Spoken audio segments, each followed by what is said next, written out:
Hey guys, ఎలా ఉన్నారు అందరు? సో టుడే మన టాపిక్ ఏంది అంటే శర్వానంద్ హీరోగా వచ్చిన బైగర్ అనే సినిమా గురించి మాట్లాడుకుందాం. ఈ మూవీ బేసికల్లీ ఇండియాలో first time moto crossing racing మీద వచ్చిన సినిమా. చాలా యూనిక్ కాన్సెప్ట్ కదా.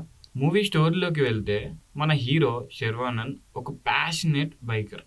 బైకర్ అంటే ఏదో జస్ట్ బైక్ రైడింగ్ అనుకోకండి, అది Moto crossing racing.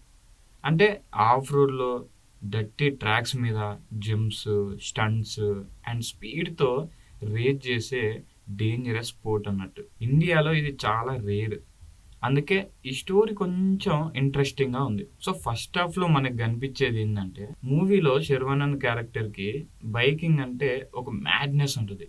But టిపికల్గా Indian parents ఎట్లుంటారు, ఆయన పేరెంట్స్ కూడా గట్టినే ఉంటారు. ఎస్పెషల్లీ ఫాదర్ స్పోర్ట్స్ మీద నెగిటివ్గా ఉంటారు. స్టేబుల్ జాబ్ చేసుకో, సెటిల్ డౌన్ అవ్వు అని ప్రెషర్ పెడతా ఉంటారు. సో ఇట్లా వాళ్ళ పేరెంట్స్ ఆయన మీద ప్రెషర్ పెట్టేసరికి చిన్న చిన్నగా ఆయనకున్న ఆశ అనేది చచ్చిపోతూ ఉంటుంది. అలాంటి సిచ్యువేషన్స్లో హీరోయిన్ ఎంట్రీ, వాళ్ళ మధ్య పరిచయము, లవ్గా మారి రొమాన్స్ స్టార్ట్ అవుద్ది. And she become his support system. హీరోకి కాన్ఫిడెన్స్ వస్తుంది and he decided to professionally రేసింగ్లో పార్టిసిపేట్ చేయడానికి. ఇంకా సెకండ్ హాఫ్ లో కొన్ని ట్విస్టులు ఉంటాయి. రేసింగ్ టోర్నమెంట్ స్టార్ట్ అయితే మన హీరో కూడా పార్టిసిపేట్ చేస్తాడు. కంప్లీట్ చేస్తూ అందరికంటే మన హీరో ముందే ఉంటాడు. బట్ ఆబ్వియస్లీ ఎవ్రీ స్పోర్ట్స్ డ్రామాలో లాగా ఛాలెంజెస్ ఉంటాయి, ఫ్యామిలీ ఆపోజిషన్స్ ఉంటాయి, ఫైనాన్షియల్ స్ట్రగుల్స్ ఉంటాయి, కాంపిటేటర్స్ తో క్లాషెస్ ఉంటాయి, అక్కడక్కడ ఫిజికల్ ఇంజురీస్ రిస్క్ కూడా ఉంటుంది. సో ఇంకా మూవీ క్లైమాక్స్ కి అప్పుడు ఒక మేజర్ ఛాంపియన్షిప్ రేస్ వస్తుంది, వేర్ హీరో ప్రూవ్ చేసుకోవాలి తను ఛాంపియన్ అని. అండ్ ఫ్యామిలీకి కూడా వాడి టాలెంట్ ఏందో చూపించాలి. ఇంకా పర్ఫార్మెన్స్ గురించి మాట్లాడుకుంటే శర్వానంద్ అబ్బా చాలా బాగా వర్కౌట్ చేశాడు ఈ రోల్ కోసం. బాడీ ట్రాన్స్ఫర్మేషన్ కోసం ప్రాణం పెట్టేశాడు. అండ్ బైకింగ్ సీన్స్ లో కూడా చాలా న్యాచురల్ గా చేశాడు. యాక్షన్ సీక్వెన్స్ లో హీస్ డెడికేషన్ కనిపిస్తుంది. జెన్యూన్ ఎఫర్ట్స్ పెట్టాడు ఫిజికల్లీ డిమాండింగ్ రోల్ కోసం. ఇంకా మాలవిక నేయర్ క్యారెక్టర్ ఎందుకు పెట్టారో అర్థం కాలేదు. లిమిటెడ్ స్కోప్ ఉంది హీరోయిన్ కి, అంతే.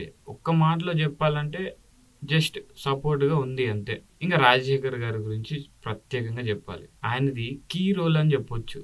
మంచి పర్ఫార్మెన్స్ ఇచ్చాడు తన ఎక్స్పీరియన్స్తో.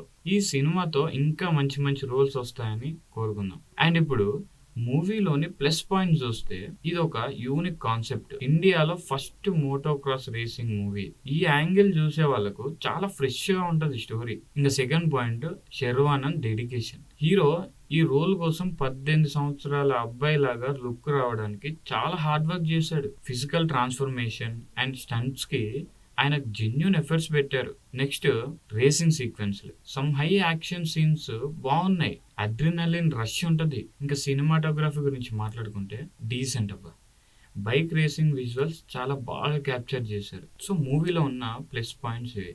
అండ్ అలానే నెగిటివ్ పాయింట్స్ గురించి మాట్లాడితే మనము చాలాసార్లు చూసిన స్టోరీ లాగానే అనిపిస్తుంది. స్పోర్ట్స్ డ్రామా ఫార్ములాని, struggles, romance, family opposition, final గా విక్టరీ. కొత్త ఏం లేదు స్టోరీ వైజ్ చూసుకుంటే. ఇంకా స్క్రీన్ ప్లేలో కూడా కొన్ని ఇష్యూస్ ఉన్నాయి. కొన్ని సీన్స్ అన్నెసెసరీగా సాగదీశారు అనిపిస్తుంది, ఎస్పెషల్లీ రొమాంటిక్ సీన్స్ దగ్గర. మాట్లాడితే అవి కూడా అవసరం లేదు. ఇంకా ఎమోషనల్ డెప్త్, ఫ్యామిలీ ఎమోషన్స్ బాగా ఎక్స్ప్లోర్ చేయొచ్చు, కానీ ఇక్కడ అలా జరగలేదు. సర్ఫేస్ లెవెల్ ఉంటుంది అంతా, ఇంకా బాగా కనెక్ట్ చేయాల్సింది. ఇంకా పోతే సాంగ్స్ ప్లేస్మెంట్, కొన్ని సాంగ్స్ స్టోరీ ఫ్లోని బ్రేక్ చేస్తాయి. అయినా ఇలాంటి సినిమాల్లో సాంగ్స్ లేకపోయినా మన వాళ్ళు చూస్తారు, ఏదో తీసుకొచ్చి ఇరికిచ్చినట్టు ఉంది. నా ఒపీనియన్లో బైకర్ సినిమా ఒక decent one time watch film. ఇది ఎవరికి నచ్చుతుంది అంటే శర్వానంద్ ఫ్యాన్స్ కి, స్పోర్ట్స్ డ్రామా ఇష్టపడే వాళ్ళకి, అండ్ అట్లనే యాక్షన్ అండ్ రేసింగ్ సీన్స్ ఎవరైతే ఎక్కువ ఇంట్రెస్ట్ చూపిస్తారో వాళ్ళకి సినిమా పక్కా నచ్చుతుంది. అండ్ అలానే ఎవరికి నచ్చదు అంటే రొటీన్ స్పోర్ట్స్ డ్రామా ఫార్ములాతో ఎవరైతే ఎక్స్పెక్ట్ చేసి పోతారో వాళ్ళకు కొంచెం డిసప్పాయింట్ చేస్తుంది. అండ్ అట్లనే strong screen play and gripping narrative expect చేస్తారు చూసిరా, వాళ్ళకు కూడా కొంచెం నచ్చకపోవచ్చు. అండ్ నావల్ స్టోరీ ఎక్స్పెక్ట్ చేసే వాళ్ళకు కూడా ఆబ్వియస్గా ఈ సినిమా కొంచెం డిసప్పాయింట్ చేస్తుంది. ఇంకా నా ఒపీనియన్లో, నా ప్రకారం, నా రేటింగ్ చూసుకుంటే 2.7 out of 5. So basically concept బాగుంది, శర్వానంద్ ఎఫెక్ట్స్ కూడా కనిపిస్తున్నాయి, బట్ ఎగ్జిక్యూషన్ లో కొన్ని లూప్ హోల్స్ ఉన్నాయి. వీకెండ్ కి ఫ్యామిలీతో చూడొచ్చు, but don't go with very high expectations. ఫైనల్‌గా చెప్పాలి అంటే ఇండియాలో మోటోక్రాస్ రేసింగ్ అనే కాన్సెప్ట్ ఇంట్రడ్యూస్ చేసిన దానికి క్రెడిట్స్ ఇవ్వాలి మేకర్స్‌కి. శర్వానంద్ కూడా ఈ ఏజ్‌లో డిమాండింగ్ రోల్స్ చేస్తూ ఆడియన్స్ కి ఎంటర్టైన్ చేయడానికి ట్రై చేస్తున్నాడు. దానికి అప్రిషియేట్ చేయాలి. Tight screen play and better emotions depth ఉంటే ఈ సినిమా నెక్స్ట్ లెవెల్ ఉండేది. థియేటర్ లో చూడాలా, ఓటీటీలో చూడాలా, అది మీ చాయిస్. బట్ ఎక్స్పెక్టేషన్స్ కంట్రోల్ చేసుకొని వెళ్తే డిసప్పాయింట్ మాత్రం అవ్వరు. ఓకే గైస్, ఈ రోజుకి అంతే. మూవీ చూసిన వాళ్ళు ఎవరైనా ఉంటే కామెంట్ లో చెప్పండి మీకు ఎలా అనిపించిందో. Thank you for watching. By by.